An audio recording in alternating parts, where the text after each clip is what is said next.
આપની મધ્ય ઉપસ્થિત એવા રાજ્ય કક્ષાના મંત્રી શ્રી એવા ભીખુસિંહ પરમાર સાહેબ, જિલ્લા પંચાયતના પ્રમુખ એવા ભીમસિંહભાઈ તડવી સાહેબ, ભરૂચ લોકસભાના સાંસદ એવા મનસુખભાઈ વસાવા સાહેબ, પૂર્વ વન મંત્રી અને પૂર્વ ધારાસભ્ય એવા મોતીભાઈ વસાવા સાહેબ, પૂર્વ ડેડિયાપાડાના ધારાસભ્ય એવા મહેશભાઈ વસાવા સાહેબ, નર્મદા જિલ્લા વહીવટી તંત્ર કલેક્ટર સાહેબ, ડીડીઓ સાહેબ, નિયામક સાહેબ, પાંચ સાહેબ, સાથે સાથે જિલ્લા પંચાયતના પૂર્વ પ્રમુખ પરીક્ષાબેન, શંકરભાઈ, પૂર્વ સભ્ય બહાદુરભાઈ, હાલના તાલુકા પંચાયતના સભ્ય એવા હિતેશભાઈ, નીતાબેન, ભારતીય જનતા પાર્ટીના નર્મદા જિલ્લાના પ્રમુખ નીલરાવ, મંચસ્થ તમામ આગેવાનો, જિલ્લાના તમામ વહીવટી તંત્ર અને આજુબાજુ વિસ્તારોમાંથી પધારેલા સરપંચશ્રીઓ,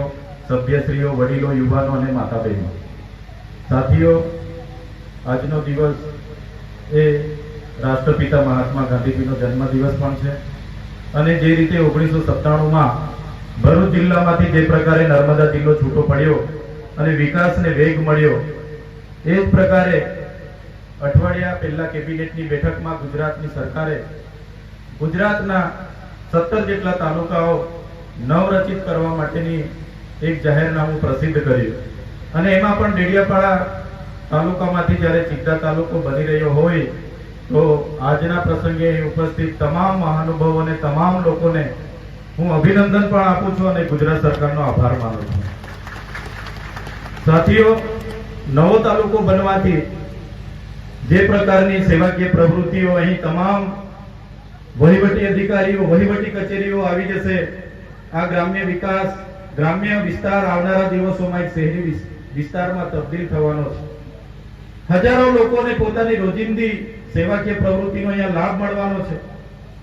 સાથે સાથે આ વિસ્તારના જે પણ સીમાંકનમાં ગામો આવ્યા છે, તમામ પંચાયતો હોય, તમામ લોકો હોય, જેમ નાનો તાલુકો હશે વહીવટી રીતે સરકાર પણ વધુ ધ્યાન આપશે અને ઝડપી વિકાસમાં એમાં પ્રયાસો થવાના છે. ત્યારે આજના આ ઐતિહાસિક દિવસે અહીં ઉપસ્થિત થઈને ગર્વ થાય છે. ત્યારે વધારે વિશેષ નથી કહેતા, પરંતુ આ વિસ્તારમાં જે પણ ગામો સમાવેશ થયા છે, એક બે પંચાયતના થોડા ગામોની રજૂઆતો છે, એ પણ આવનારા દિવસોમાં સરકારની ધ્યાને મૂકીશું. જ્યારે પણ સીમાંકન નક્કી થયું હશે, ત્યારે સર્વે થયો હશે, પણ કેટલાક એ બાજુના ગામોની અમારા પર પણ અરજી આવી છે કે અમને ડેડિયાપાડા 12 કિલોમીટર પડે છે, ચિત્તા અમને 30 કિલોમીટર પડે છે. ત્યારે એ બાબતે પણ આવનારા દિવસોમાં થોડો સુધારો વધારો થાય, એ બાબતને લઈને સરકારને ધ્યાન પર મૂકીશું.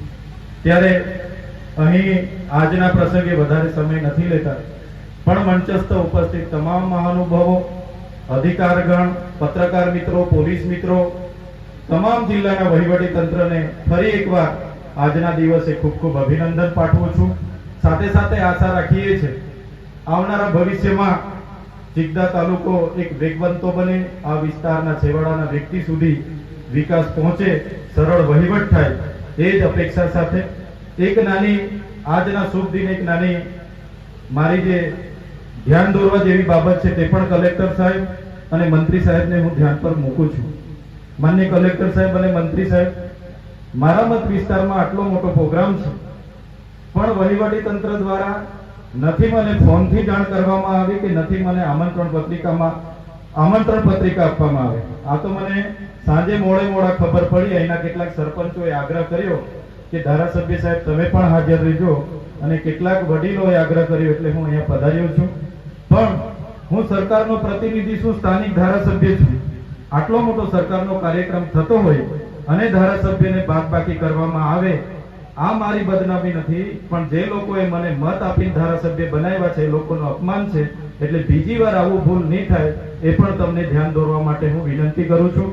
મને આ અવસરે જે 5 મિનિટ બોલવા માટેની તક આપી છે, એ બદલ વહીવટી તંત્ર અને જેમણે મને સાંભળ્યા છે, જેમણે મારું સ્વાગત કર્યું, સન્માન કર્યું, એવા તમામ લોકોનો હું આભાર માની વિનમું છું. ધન્યવાદ. જય આદિવાસી.